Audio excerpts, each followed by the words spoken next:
mental health could be related to physical health, and maybe vice versa. Like for me, when I stopped eating gluten and dairy and stuck to that, and my EOE symptoms would go away, those panic and anxiety attacks also went away. I think a lot of it probably was because of the scariness of feeling like I'm gonna choke on food. My mom was great. She was the one I called every time that I had these panic attacks, and I was like, I don't know what's going on. Like I do the same as well. Yeah. Yeah. I mean, I guess you just want to call your mom. Down.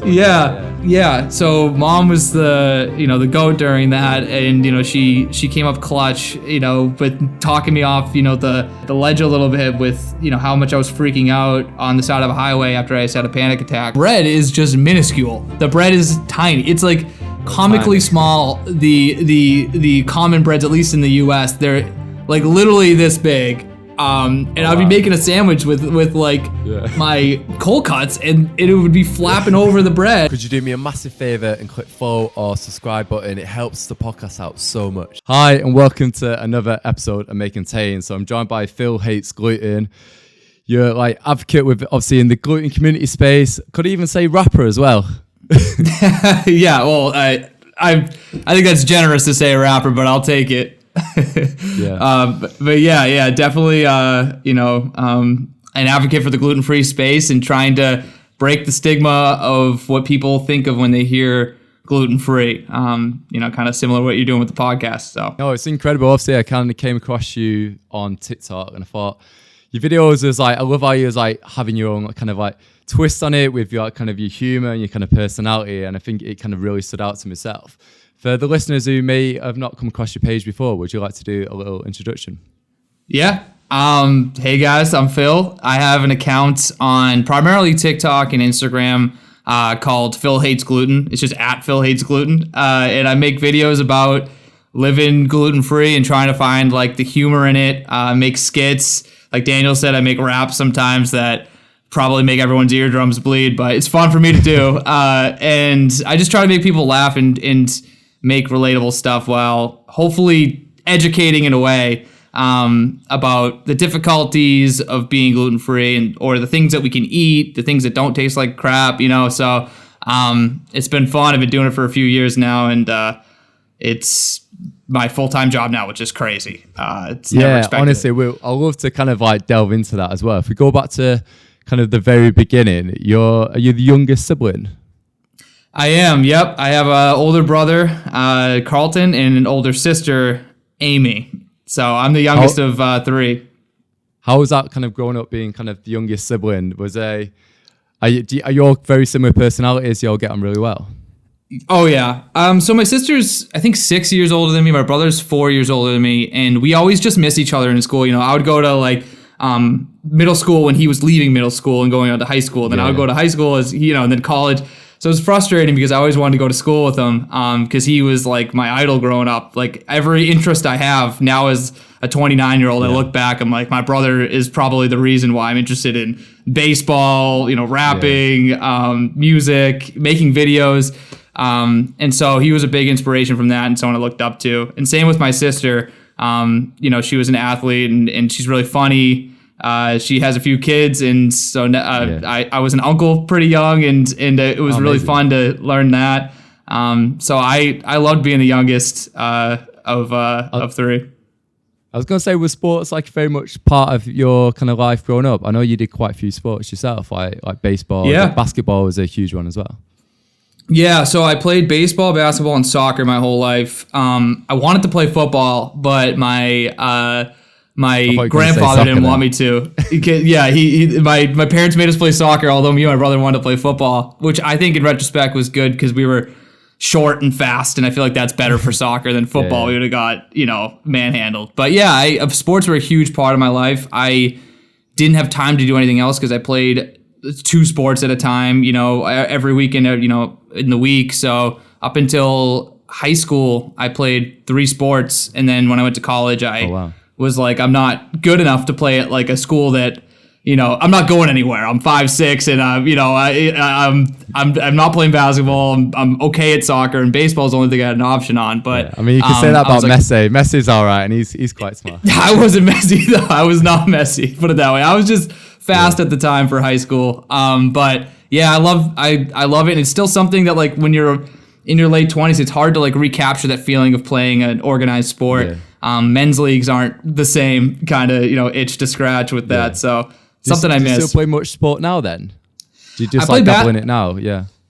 So the irony again being short is that basketball is the easiest to play now, and so to get a few guys and play basketball, and it's probably my worst sport, but it's the most fun for me and most entertaining.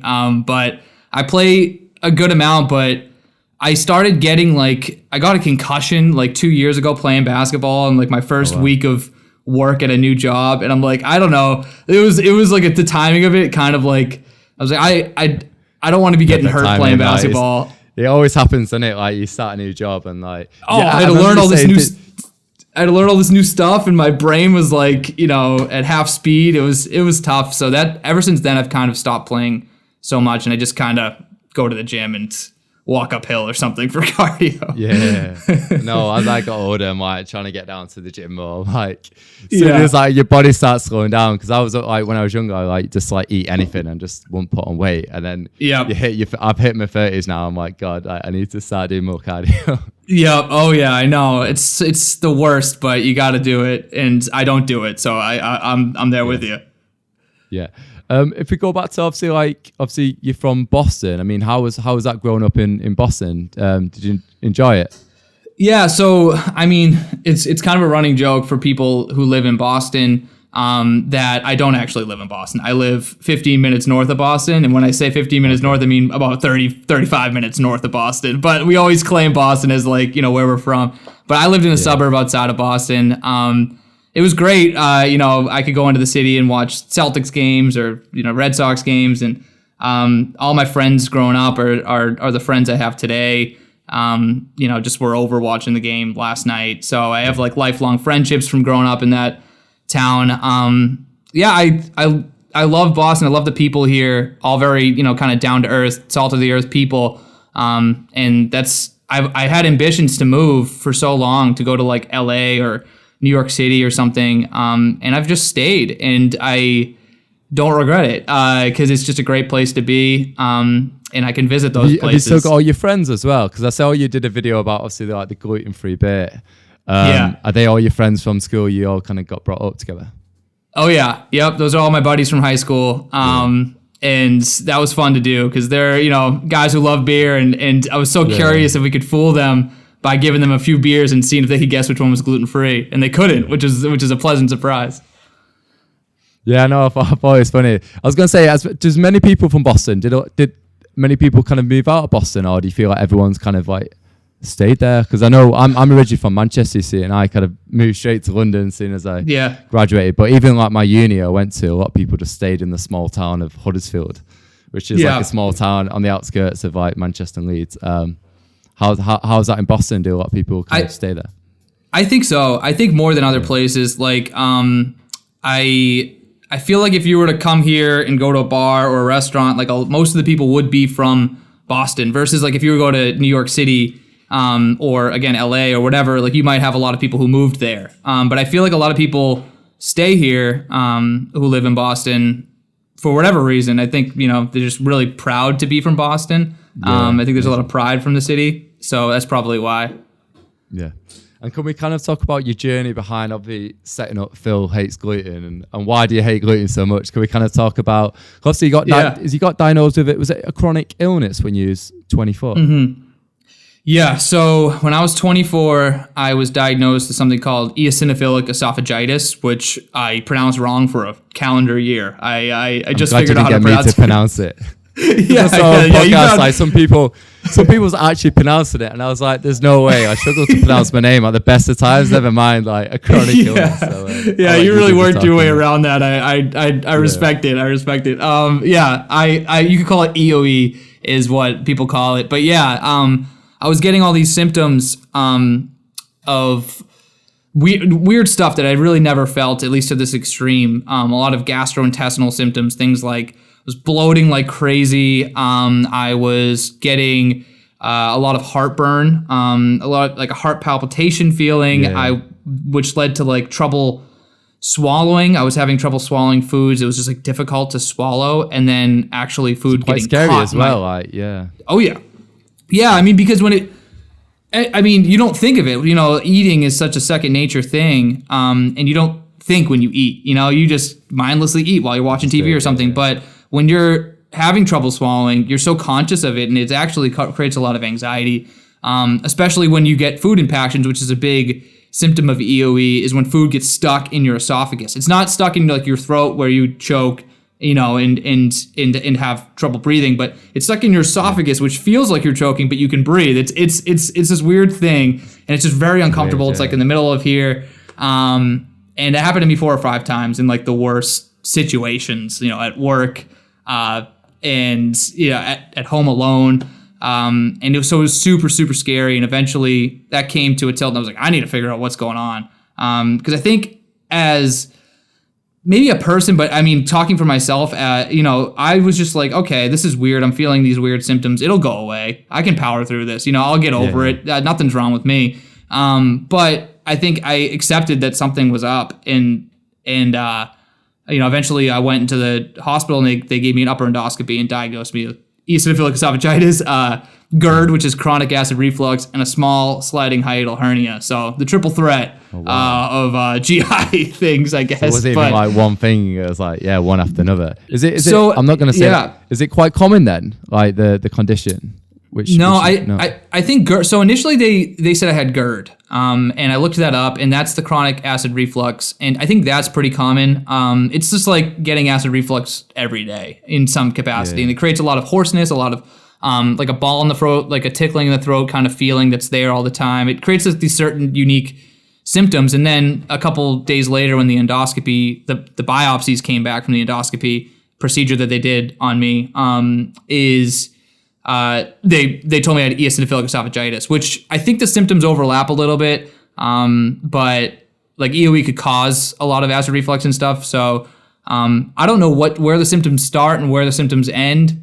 So it's kind of difficult to say for me specifically, but you know, I have all 3 of them, and it was creating a lot of those issues for me. And when I was 24, I had to figure this stuff out, and that was really, really tough and shocking to me to start that journey. Yeah, I definitely at 24 as well, because I mean, I've had myalgia since I was 5, so you kind of you get by as you get older, but I think it's always harder when people get diagnosed with stuff obviously later on in life and trying to adapt to that. I mean, you mentioned obviously then when you went to the hospital, what did they do? How did they find out? Did this do like an operation? Or it's like a colonoscopy, but the other way. It's they go in through the mouth, and they look at your esophagus with a tube, and then they take snapshots of the inner lining of your esophagus. And what they found was that mine was inflamed. It had like rings where it's supposed to be like smooth, smooth looking and be able to move. Mine was stiff and inflamed and had all these white blood cells in there that aren't supposed to be there. The white blood cells they're called eosinophils, and that's where like the name comes from. It's eosinophilic esophagitis. How was that journey then?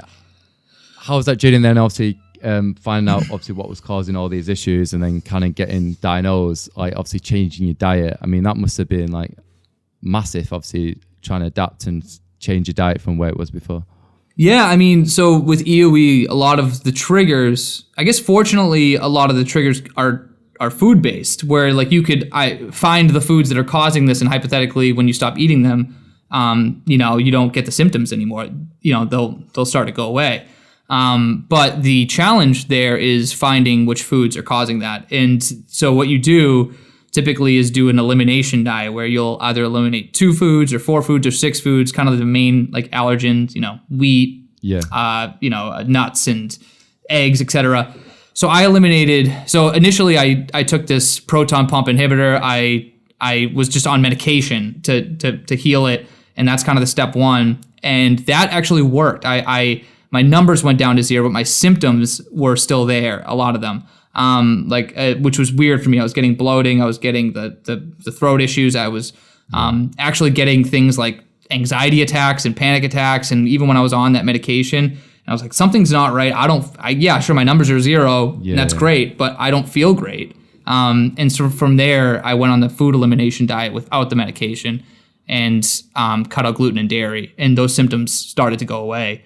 And so that's why ever since I've just been like, all right, I'm not gonna eat those two things because I don't want those symptoms again, because they really sucked.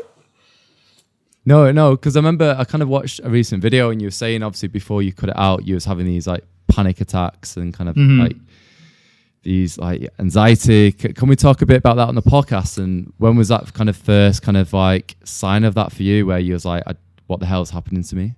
Yeah, I mean, it's. I just talked about it recently, on my TikTok, because I realized it wasn't one of the issues that really, has made me so committed to sticking with gluten and dairy free. Is because I was getting these, like, again, I don't know if it was a panic attack or an anxiety attack, but just a feeling of like wanting to run and feeling like not a part of this world. It was like, it would just come on randomly, again, in like in the worst situations, like when I was at work or home alone or driving. It happened a few times, and I'd never felt something like that before in my life.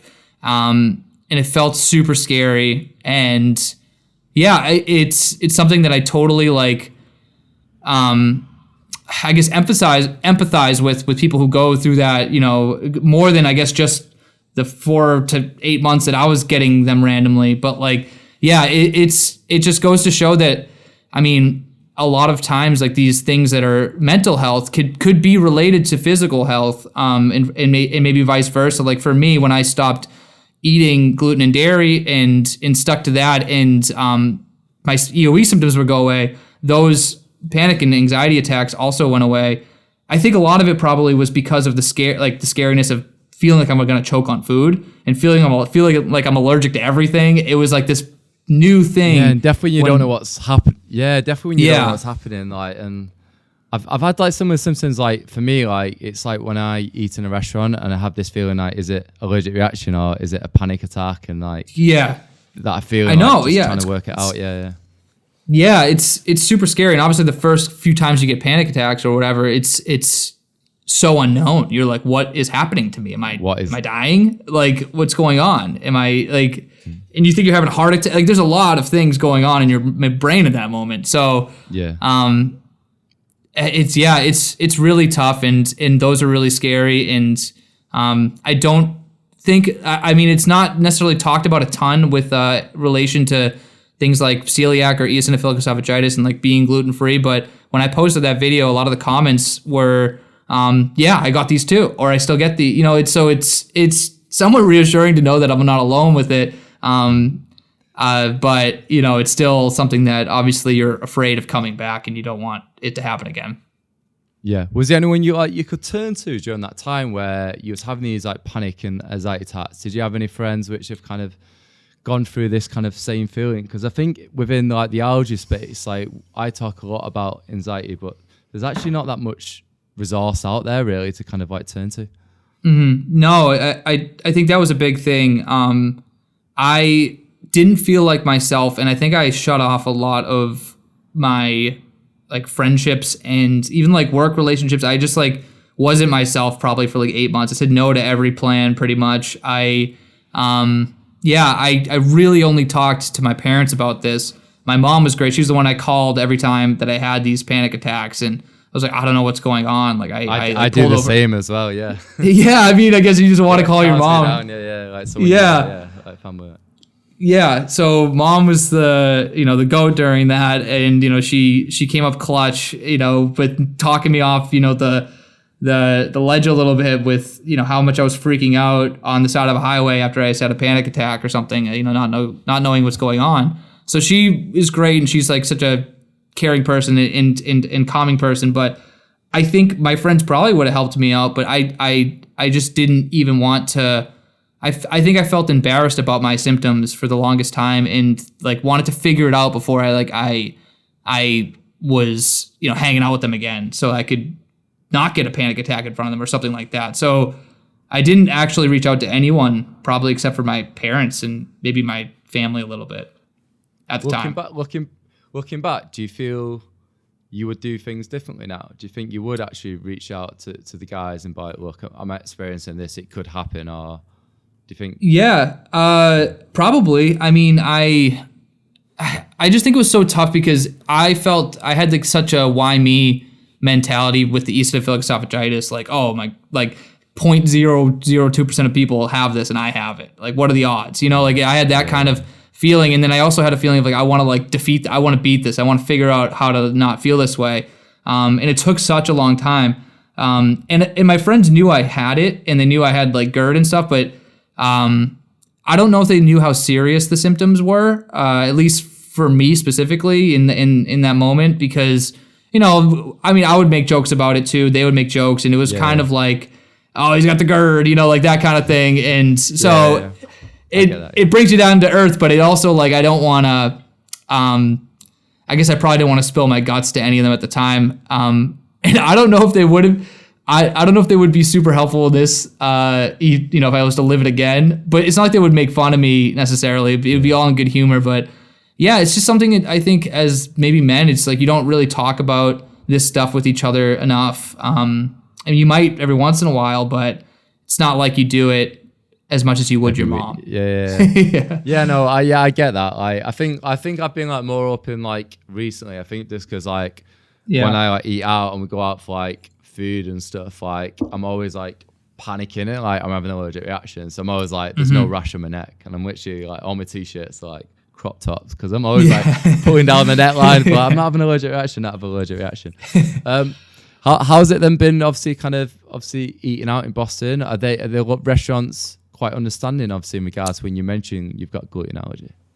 Yeah, I think I'm very fortunate that I live in Boston, because I have, you know, at least a dozen restaurants that I can think of that I can just go to. I don't know if people have that necessarily safe environment wherever they might live, where it has like a dedicated fryer or like great cross contact protocols. Like, yeah, you can always take a risk, you know, going to a restaurant that doesn't have those, and I do, you know, I trust the, you know, a lot of times around here at least, like I trust that they will take it seriously.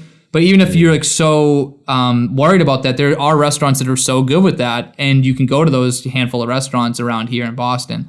So I feel like really fortunate to be from Boston, and just I feel like they're good with food allergies, and rarely do I feel like I'm gonna get something that's like unsafe. But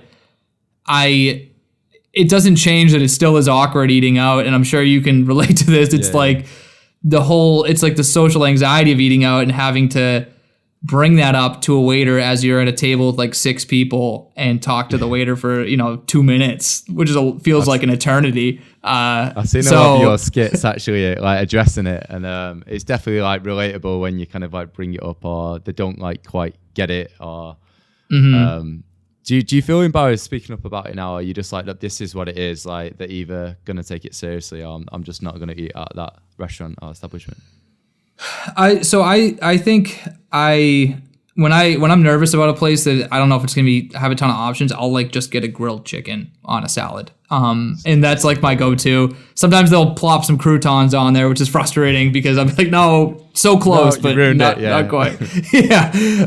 But yeah, I mean, yeah, I don't feel like at this point, I feel like I have such a safety net, and like my identity is related to being gluten-free now to the internet and to my friend group and everything. Whenever they see a gluten-free product, they'll like send me a picture. If it just says the word gluten, they'll send it to me. So I'm so open about it now, but I think initially, and when you're going out with new people, there is that sort of like, like this is going to change the conversation at the table for a little bit. And then like, this, like, I wish I didn't have to go through this, but at the same time, you know, it is what it is, and everyone goes through what they go through, and we all have our own things. So this is ours. You know, we just got to deal with it.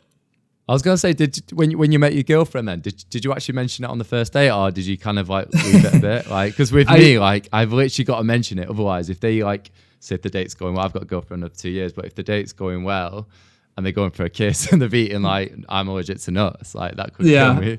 Wondering, like, did you bring it up on the first date? So I have an allergy like that's. I don't know if it is anaphylactic quite yet, but I'm like allergic in that way to shellfish.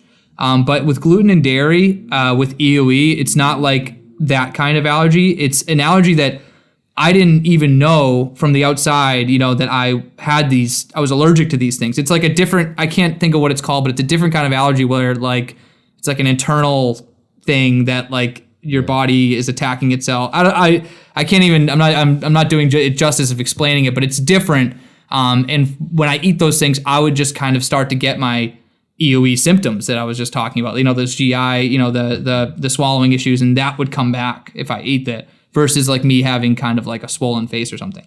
Or whatever, it might be, or anaphylactic response. But yeah, so from that respect, like to answer your question, luckily Serena, my now girlfriend, was the first like date that I went on after, going through that, because I was living with I was living with my parents when I was going through like the EOE and trying to figure out what were my triggers. And then once I sort of figured it out, I moved out with some buddies, and then kind of was going back into like real world stuff that I was a hermit for like a year. And so I went on a date with my now girlfriend, which is, I guess, a spoiler alert. But yeah, we went to a restaurant before we were going to a concert, and I went there before her so I could order. They had a gluten-free beer on it there, and I just ordered it, like got it, and I remember like it was in a glass, and I was like, oh nice, like she's not gonna know. And so she actually asked me like, oh, which beer did you get? I'll get the same one. I was like, oh, I don't know.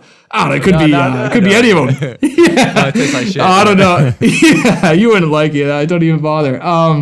And so fast forward, we go to the concert, and I was getting like White Claws and stuff like that, seltzers. Oh yeah. And so like that, even then, like 3-4 years ago, they weren't like, people would make fun of you for getting a White Claw. Sometimes like it was just starting to become popular, like seltzers. So that was a little bit of like I remember being like, oh, is she gonna like if is she gonna judge me for not drinking beer and drinking what? I don't know. I was having all these weird anxieties about it because, again, it was all new to me. And then we went out to a restaurant after the concert, and my EpiPen that I have for my shellfish allergy fell out of my pocket when I sat down, and she was like, what's that? And so that's one way to break into conversation. Yeah, at that point, I was like, okay, I'm just going to explain it all to her, leave my cards on the table. And she was, from there, she's been super like understanding and been like my biggest advocate. And we'll go to restaurants and she'll sometimes be like, we can't have gluten, we can't have dairy, because she shares food with me. So it needs to be like the same. So she'll make food, she used to make breads for me, like a gluten-free zucchini bread and stuff like that when we first started dating. It made me feel really comfortable and not like judged. And so I know that not everyone has that experience, and it's really fortunate that I was 1 for 1 in dating. But I think I always try to give the advice of like, if you're serious about someone and they're serious about you, like I don't think that an allergy should be the reason that you're not together, and that they should judge you for any reason. Like they should be the one to pull you up and really understand this. So that was my little story about the date.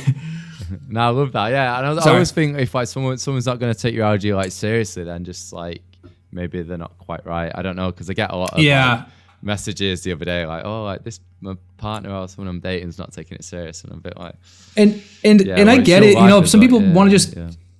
Some people just want to like casually date, some people aren't always looking for someone to, be long-term with it. So I think that even creates like a more like if I was gluten-free in college and having these allergies, it might have changed how I view it. But from my perspective, like luckily I was in a position where I was ready to, settle down with a girlfriend or something. Yeah. So it was really fortunate for me. How old are you now, Phil? I'm 29, which is I'm going to turn 30 in a few months, which is so weird because it feels like I have a life like pre-allergy and post-allergy. And like I think of when I was 24, I was diagnosed, and feels like it was just yesterday, but it's been so long. It's been almost 5 years now, which is pretty, or 5 years, yeah. Yeah, so it's been a while. I turned 30 like last December. December just gone, and I was like, oh my God, I'm turning 30. Like I need my shit together. And like, do you feel that, do you feel that pressure? Or are you looking forward to it? No, honestly, I feel like I've always felt a little bit older than I feel like I'm actually like, I feel my age, when I was 22 and going to clubs and stuff. I think I was kind of convincing myself that I was enjoying it. And now like I'll, go to a restaurant with my buddies and half the time of my life, just like 6 of us, like that's like my ideal. So I feel like when you get older, at least me and my friends, we've kind of chilled out a little bit. And I feel like at my age, certainly, but it still is weird to say that I'm 30. It's weird. But when I look at 21-year-olds, I'm like, okay, I'm certainly not 21. So it makes sense that I'm 30. Yeah, one of my friends from Manchester like came up like this weekend just gone, and we went out to like it's like a bar / like club on the Saturday, and like I get a panic attack if there's like not enough space and like everyone's like squeezing next to me. I'm like, I'm not enjoying this. Like I just like give me like. And like people like bumped into you, and I was like, yeah, I'm over this now. Like, but maybe like a few years ago, I would have been all for that kind of thing. Can we talk about the issue with gluten-free bread? I know you address it a lot on your TikTok. I didn't know it was a big thing until I speak to people within the kind of gluten-free community. Yeah, no, that was like, so I think like the benefit of having this, Instagram presence and TikTok presence is that like I've been able to meet people who are gluten-free throughout this experience where I had my friends and my family, but when I was first diagnosed, but really no one in my personal life that I talked to regularly was gluten-free and could understand things that I was learning now as I had to be gluten-free. And so one of the first things I kind of noticed is that the bread is just minuscule. The bread is tiny. It's like comically small. The common breads, at least in the US, they're like literally this big. I'd be making a sandwich with like my cold cuts and it would be flapping over the bread. It was just ridiculous. And so I made a video that I had like a sign. I don't know if you remember that meme, like dude with sign. He used to, the sign. Yeah. And everyone changed the copy on it. Yeah. So I made one of me kind of with the glasses like him. I wonder if I have, no, I don't have him over here, but, and I had made gluten-free bread bigger. And then that kind of, was like one of my first videos to go viral. And so obviously resonated with other people. It wasn't just me who was crazy thinking what is the deal with this tiny bread? And so from there, that actually was like a blessing in disguise because it led to what I now do, what helps me do this full time, which is like sell merch with the words make gluten-free bread bigger on it. So it's incredible. And obviously I love to kind of hear about kind of like your journey. So when you started your page, was it like you was kind of reviewing gluten-free beer? Is that how your kind of journey started off with setting up your page?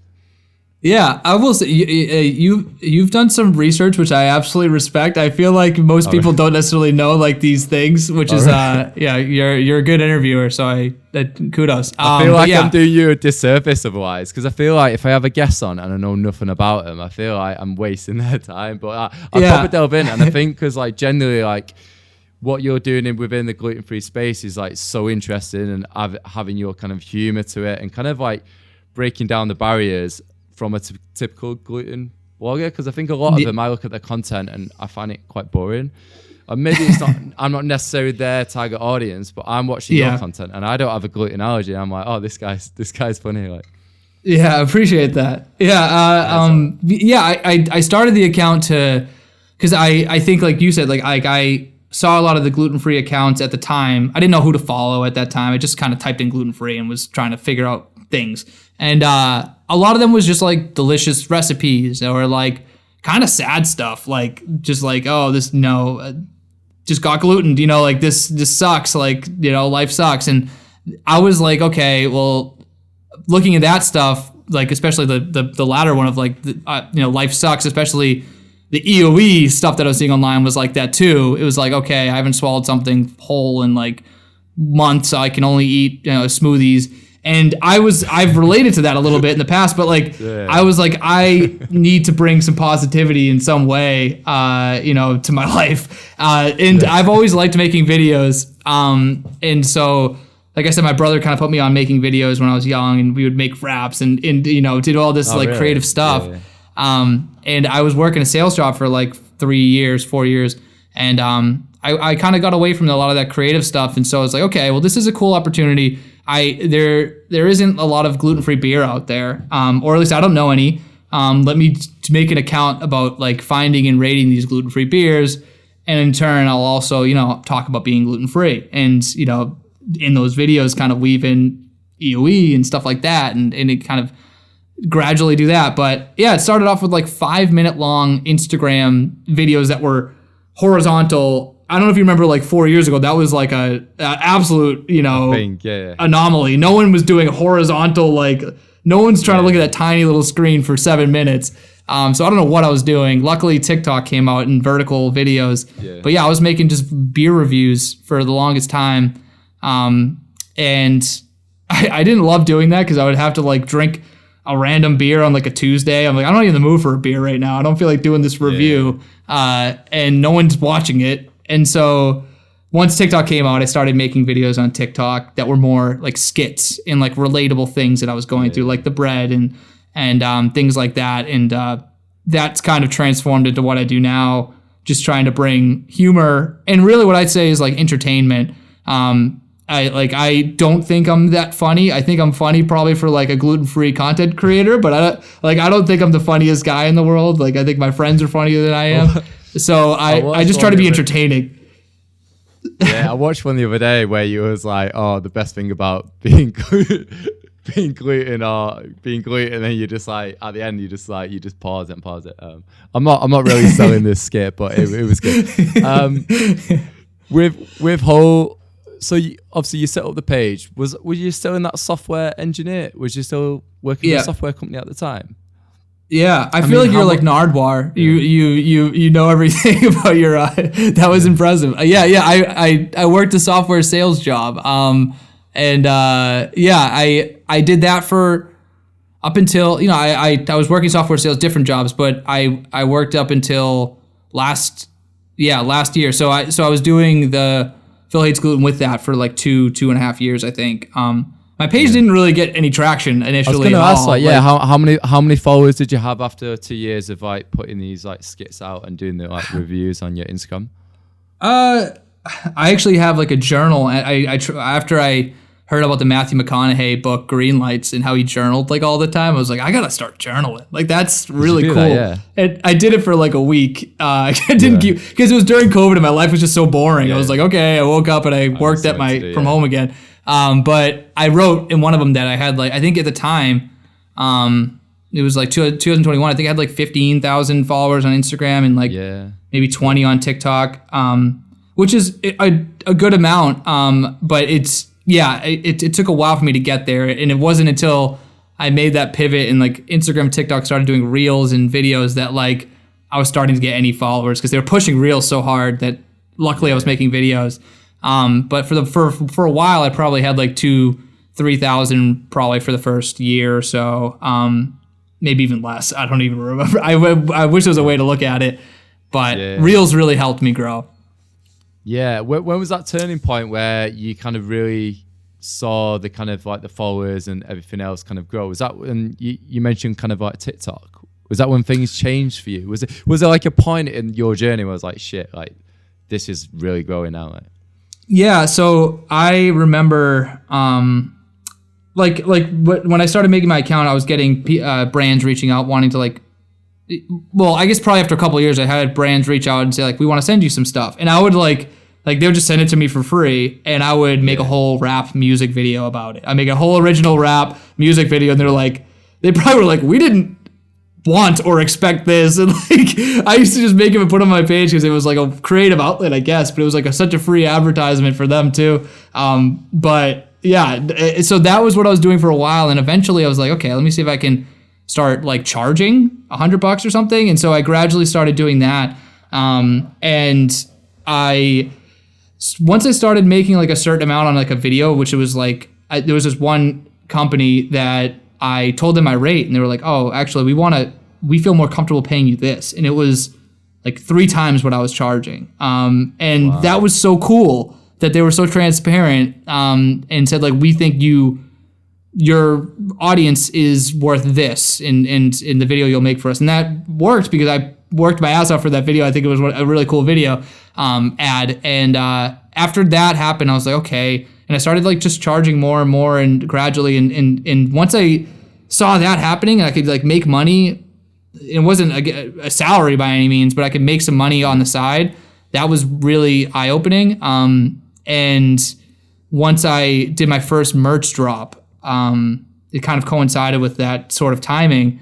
And I sold the first merch drop. I probably sold like 200 or 300 shirts or something like that. It was like a good amount, way more than I thought it would. And they were kind of just regular t-shirts, like, with Make Gluten-Free Bread Bigger on them. They were really, really simple. What is that? Can we reveal how much for the first merch drop? Or I think the first merch drop, it is. Yeah. Well, in profit, because I did it differently. In profit, it made like a couple grand. That's amazing. Which I guess is pretty great. But yeah. And so when that happened, I was like, so this is easier for me to do. Not easier, but like that is better in terms of like, I should put more effort into that versus doing like, 7 ads to make that money or whatever it was at the time. Yeah. So that was eye-opening too. And yeah, so once I started realizing I could make money off of it and not like at the expense of my audience, it was like promoting brands that I was actually eating anyway and making really, like, I take pride in my ads. I like really go all out with them. Yeah. I don't just make like I tried this. Like I really like edit the crap out of them and spend a lot of time thinking about them because I want them to be entertaining for the audience. And again, I want to show them what they can eat, and it's things that I eat. Yeah. So there's that. And then also the merch, it's not like I'm just shilling merch. It's like a community, I'm wearing a hat, you eat the wheat. Yeah. Like it's like you can rep being gluten-free in more of a subtle way versus like the merch that was out there is like, it just says like, I'm gluten-free, like on your whole body. Like mine's more like subtle. And I think people resonate with that. And I use like really, really high quality, like sweatshirts and t-shirts. So I feel like really great about that. And I also donate 10% of every merch drop, since the very first one I did, to Celiac Disease Foundation and Eosinophilic Cured Foundation for EOE. But yeah, just like kind of seeing the business part of it and seeing how it could be a possibility, I started to think like, okay, should I pursue this? Like, is this like, why not me? Like, why can't I do this? For anyone, like, I've like dabbled in it from like time to time, but like when you had this initial idea to kind of do your own merch with like the slogans, what was that kind of starting point? Did you like go on YouTube? Like, where did you find the suppliers? Was it quite a difficult journey trying to get from like A to B, and how was that for you? Yeah, it was really like initially my girlfriend told me to like do it a certain way. She was like, you should do like, because she had just done like a tie-dye business like over during COVID. She was tie-dyeing shirts and upcycling shirts and selling them to cool. Our friends and stuff, and it did very well. So she kind of had an idea of how to do it, and she was like, you should get shirts and get the stuff printed on it, and then you can pack and ship it and do all that. But I was so intimidated by that idea that I was like, okay, there's this company that I used to make all my jerseys growing up, like my sports jerseys. I was like, how much of a cool, like full circle moment would it be if I just worked with them and they were full service. I would send them the design and they would make it and do everything. So they did that, and that was fine. But I felt like I didn't have control. Like there was some mix-ups and stuff that I wasn't getting the emails. I was kind of out of the loop, and I obviously like had to pay for them packing it and them hosting the site and stuff. And so although I sold something like 200 something shirts, like I didn't like I could have made more money if I did it myself, put it that way, and it wouldn't have been that much harder. And so the next time I sort of did that, I did that. I found a new supplier who makes it, and they would just send them to me. Actually, I would go pick it up. I would pick up like 8-9 boxes of just merch that I hoped people would buy. And I did merch drops because I only had a limited amount. And I made a site on Shopify. I learned how to do that, and I made like hype videos to try to make these seem like, cool. And I feel like marketing is really, at the end of the day, what I love doing. I couldn't get a marketing job out of college, so this is like my validation that I could be a marketer. I could like market these t-shirts and stuff. And so that's like the funnest thing is making the hype videos for me, and taking pictures and modeling with Serena, my girlfriend. And so then I just started packing and shipping them myself. And did you put like any ad spend behind it, or was it all organic? Like when you obviously you had the audience anyway, but I was just wondering whether it was like I've never ever spent. I mean, I've probably in the very beginning pushed like some pictures when I was first starting out, but I really haven't ever done anything like that with ad spend and pushed anything. It's all been organic with everything, getting followers and everything like that. Because I think it's because what happened on my first TikTok account, I had a video go viral that I got a bunch of bots follow me from. And I had like 12,000 followers overnight where I had like 1,000 before. And that tanked all my future videos. And so I had to make a whole new TikTok because I had the wrong, situation happen. And so like that scared me away from like paid ads anyway moving forward. And so, it was all organic. And I think it was just exciting for people because it was, again, more like discreet, kind of hip looking merch versus what was out there was I don't think anyone really like put that much thought into making it like a clothing line versus just like merch. Like I think of it like a clothing line versus it being like how many slapped on. How many drops have you done now then? Have you done a few? 8. I think this is my 8th if you combine them. And now I do it in a pre-order, which is great because I spent at the beginning of 2021 just in a crazy amount of money on this merch, and I did not sell as much as I thought because I bought like a bunch, a certain amount of mediums. I bought a certain amount of larges and XLs, double XLs, and most people wear like certain sizes. And so I was stuck with, some sizes, or like I bought all equal amounts in the same kind of, equal amounts of different styles. So one style might be more popular and that might sell out in 2 seconds, but then the other one, no one really wants that much. So I was stuck with some stuff. And so now I do pre-orders, which is a whole different thing, but what's better because so they can order the sizes up front, essentially. Yes. Yeah. Because it was cool to like do a drop and it would sell out in like an hour. And that was really, really exciting. But at the same time, that meant people weren't getting what they wanted because they didn't catch it in time. So that now with the pre-order, I open it for like 4 or 5 days, and then you can order whatever you want. And the only reason I only do 4 or 5 days is because then we have to like order the merch, make the merch, ship the merch, do all the thank you notes. And so it makes the ETA a little bit longer, but at least everyone gets what they want with the pre-order. Yeah. But it's been a lot of learning. Yeah, that's insane. Honestly, it's incredible. Obviously, like now you're doing that. When was that transition from doing it kind of full time then? Did you say when you did your first drop, is that when you quit your job? No, I think my third one was when I quit. It was last January was when I went full time. So I've been full time for a year and a half now. But yeah, I mean, I was working from home, so I could do it during, I could do stuff after hours and all that. But I really quit my job and did this full time before I really should have. I wasn't making enough money to just to rationalize it. Like in my head, I was like, I'm done. Yeah. Well, yeah. In my head, I was like, okay, well, I have a merch drop coming up. Hopefully that can like pay for a couple months of like bills. And hopefully I'll have some ad deals. I just cross my fingers. And if this lasts 3 months of me doing this full time, that's a win. I'll find hopefully another sales job or maybe get into marketing because I want to do that. And it's just been kind of like, it's like not like I'm balling, but I'm luckily like taking things not month to month. It's more like every couple months. I'm like, oh, okay, well maybe I'll have to get a job. It's doing okay now, but it's not. Hopefully I'll get in a position where I feel less anxiety about it all. It's been fun.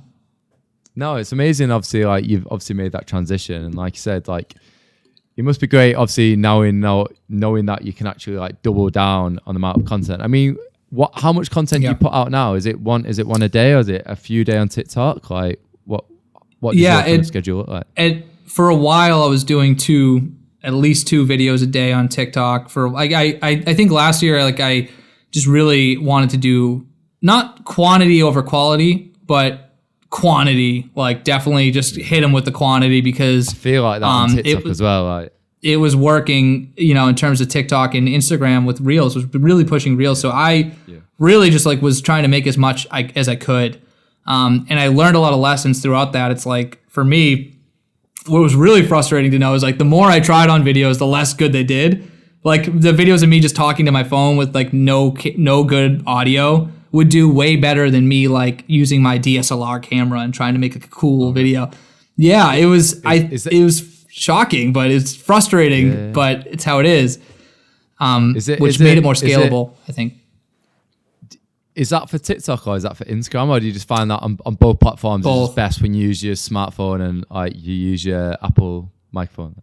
I think it depends what your content is, and I think there's definitely accounts that have really high quality. But for what I'm doing, and I think my whole like persona online and in real life, it's like a really imperfect. You know, like I am not trying to be perfect. I don't have all the answers. I'm learning every day. So having a super nice quality camera and like doing really cool high edit of foods and stuff, I don't think it even makes sense.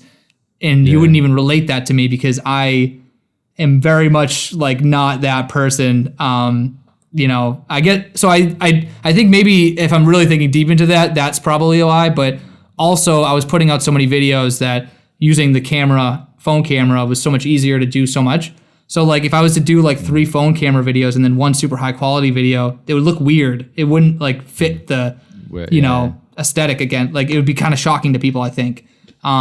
So yeah, again, I was just putting out as many videos as possible. And now I'm in this spot where I feel like I've made every video I could possibly make. And every day I just try to think of something new. So I don't know what the future, you know, entails. Yeah, I really picked up on that, and it's funny you said that. Even like just going on your TikTok just before this podcast, again, just to see the type of content, and I think it makes you feel like more relatable when it isn't too high polished. And I think like there's definitely a place for high polished like content. So like for example, this podcast would probably look better if it was like shot on a nice camera and then use them snippets. But I think when you've got the content where you're like talking to the camera. Like I say, I completely agree with us. Like when it's on your iPhone, it's got this kind of like you feel. I think you feel like, when I look at your content, you feel more relatable in some ways. Yeah. I agree. I think that's the same. You know, it's if you were to see anyone, you know, using a front cam and like imperfect. I think it's Mr. Beast on YouTube. He has such high quality. Like he spends millions on his videos. But he refuses to film them in 4K. He only does 1080p because it feels more like YouTube and it feels less high quality and it's more relatable in that way. So that was interesting to hear and that kind of resonated with me too. But again, I'm someone who I want to challenge myself and try some like high quality stuff, but I'm trying to do that a little bit. I use my camera for YouTube. I use my nice camera for YouTube, but for Instagram and TikTok, I use my phone. What's the kind of net sets for yourself then over the next like say like a couple of years? Like obviously you kind of want to keep building on kind of like your merchandise. Have you got any kind of goals set in mind of where you want to take it? Yeah, I mean it is intimidating sometimes to like look at other full-time content creators and they have like 11 streams of income and they're doing, you know, 20 things at once. And I'm like, I get really stressed thinking about that. And I do think about Phil Hates Gluten and this whole account like 24/7, like way too much. And I'm always on my phone. So it's like I feel like what I'm doing is good in terms of like I can focus on the merch, I can focus on the content, but at the same time I do feel like there's a next step that needs to be taken in terms of I feel like I have a couple routes I can go. I can really commit to like making a big bread or something like that and like spend my life trying to figure out the formula and marketing that and documenting every step of the way or something like that. And I think that would resonate with people. Or do I lean more into the content creator thing and commit to like just making videos all the time and making a YouTube and making a YouTube show? And I'm kind of in this divide of I don't know which way I want to go right now. Where to put all my energy? Like I feel like everyone keeps saying like everyone keeps saying like YouTube. Like if you can like YouTube is where the big money is at, and like YouTube now really pushing shorts. And I think now the same with like shorts. Now you can make money through that as well, and it's like another venue. And like it's crazy because like you want to do so much, and I'm exactly the same where it's constantly on my mind 24/7. And it can. Do you find it quite hard to switch off then? Do you find? Because I feel like my girlfriend has a go at me all the time. She's like, "That's all you talk about is like making saying all like the podcast." Like, no, I'm sure my girlfriend feels the same way. It's all I think about, and I think it's tough because in our roles, right, as like a content creator, you're almost like, it sounds pretentious to say this, but you're like a new age, like entrepreneur. Like you're building a thing that you want people to watch or listen to, and you feel confident about it. You feel like the message is great and it'll resonate and help people. So there's like passion behind it too. It's not like you're just selling like random sneakers or something. You're selling a message that will help people. And so there's actually like a pressure of that too, and you feel precious about it. But yeah, it's always on my mind. I literally will go on walks with our dog, and we'll be like, I'll just speak up like, I can't think of anything. So like probably every 2 days, I'm like, I can't think of any video ideas to run. Like I'm running out of ideas. I can't like, and it'll eventually like come to me. But I complain to her all the time about like how I can't think of things, or I'll talk about how much, how excited I am to post a new video or whatever, the merch. So I think Soretta's heard it all. I've definitely vent to her and tell her everything. But yeah, it's like 90% of what I talk about is gluten-free stuff, which is another like thing, and you might feel this too. It is obviously such a big part of my identity publicly, in terms of like social media. But like when I think of myself, it's not like I think I'm like I don't think of gluten-free as the first thing I think of. I think of like, I love basketball. I love listening to music. I love all these things. And it is interesting to feel that way, and like everything that I have to think about from a content perspective is always gluten-free. How do I weave that into a certain idea that I have to make a new idea that no one's ever thought of in the gluten-free space? But like, I do, it's almost like a desire to talk about basketball or something like that, but no one wants to hear me talk about basketball. So it's like this weird thing that you have to think about all the time, but it might not be 100% of your own identity. It's a little bit of a, maybe I'm having a crisis. But I come across like your other page. It might have been off someone else's podcast, but you do like, is it fashion for like? Yeah. I was gonna say for small people, but I think you've definitely said that. I'm not coming out and being like small, but just height shaming. That was something that I was like, I want to do something that's not about being gluten-free all the time. So let's just commit to another like content creator idea, I guess. But like, it's way easier. I just literally stand right here and I just like do like little like, and I show off my fits, and it's really just to show off style for short guys. It's interesting to do. It's like that, and being gluten-free, being short and being gluten-free is like two things that I probably felt really self-conscious about at a point in my life, and still maybe do sometimes. And now it's the things that I talk about every single day is like, I'm a short dude and I'm gluten-free. No, I think it's amazing, obviously, because like, I think like you kind of show like vulnerabilities as well. And I think people definitely on TikTok kind of really resonate with that. Like they don't want someone who's like too highly polished or doesn't. I think TikTok is kind of showing them vulnerabilities and kind of being open and honest about it. In regards to them finding your ideas, do you watch other kind of videos within the gluten space, or do you just kind of like go off what's in the head of yours? Like, I think I don't watch as much as probably people think.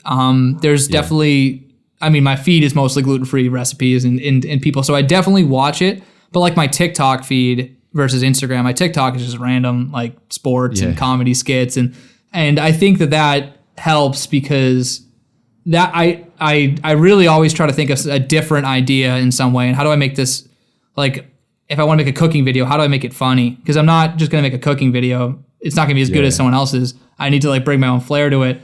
So I don't know. I think it helps watching other content but yeah, I definitely do watch gluten-free stuff too, because I want to know recipes I can make and stuff like that. Yeah, and I appreciate that. And I think I can definitely take a page from your book. Like not every piece of content has to be shot on like an SLR. And like you said, sometimes if it's shot on a phone, and like I've never used the microphone, like the Apple microphone. So like it'd be interesting to like you say, like experiment with that kind of content and kind of see how it kind of evolves. Like. Definitely, and if you want to talk about that, off air, I guess, and talk about the, the stuff that might bore people, I don't know, but it excites me to talk about this stuff, like the behind the scenes of it, and maybe the psychology of why we like certain different, aesthetics for certain different things. But yeah, it's something that I found with the Phil Got Fits page too. I was doing my super high quality camera, and a couple of the videos did really well, but I spent like 20 hours editing them. And then now I just put my phone right here and I have just as many views and stuff. So it's like, why am I going through all the trouble? It's fun for me to do. It's like finding out where to put your energy as well. Like, yeah. I really struggle like trying to fit it all in a day, like doing like the podcast. And I've recently just got an editor which is edit when I don't know if this is going to be like a full-time thing, but I wish I could pay an editor every week to edit every podcast. Yeah, because definitely, man. Take the pressure off me. But I was watching a YouTube video the other day. I don't know if I'm going to say his name right. It's like Ali Abdal. Yeah. Yeah, he's like a medical student, but then he became a like full-time like YouTube creator. And he was saying like, obviously your time is like precious, and if you can like pay someone to like do something. And I was like, well, if I put X amount of money aside each month and someone could take that time away from me and I could put more effort into like do more interviews or preparing more for the podcast, it's only going to make the podcast better. So 100%, man. Yeah. I'm going through the same thought process with YouTube. I've like actually hired someone on Fiverr to edit my last video, because if you can open up, was it good?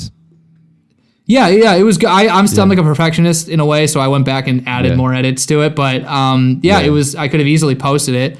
But it's something like, if they can do 80% of the work and you can polish off the last 20 to match your voice or whatever you want to do, like if you can offload all that time that you spend editing it and spend that time recording 2 more podcasts, like you just have way more to work with. And I struggle with that too, and that's something I'm also exploring. Because I spend so much time editing. I'm the same as you when it's your baby as well. Like you don't want to like, obviously you've got your personality, like, and I've saw your edits on YouTube and like the snap here with the copy and the images and everything. But it's really hard, like, because I was originally going to get the editor to do like the intro. Like, and have you ever watched Diary of the CEO? I don't know have you ever watched that podcast?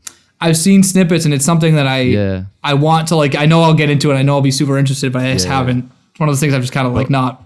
I will eventually. They've literally got like an editor which just does like the intros for the podcast, and they're so fucking like, they're so good. Like you watch the intros to the podcast and you're like, I want to watch like that episode. So like I'm trying to take like a page out of that book, and I'm like trying to. But yeah, it's like anything. Like with your page, like you're constantly growing and you're kind of trying to make it bigger as it goes along, kind of thing. Yeah, man. I mean, hey, again, if you want to talk shop ever, I'm always open to it, because I love hearing about that stuff and hearing about what works. There's not a ton of like content creators who are like, I guess, think this way or open to talking about it. So I always like to meet and talk to people from different fields if I can.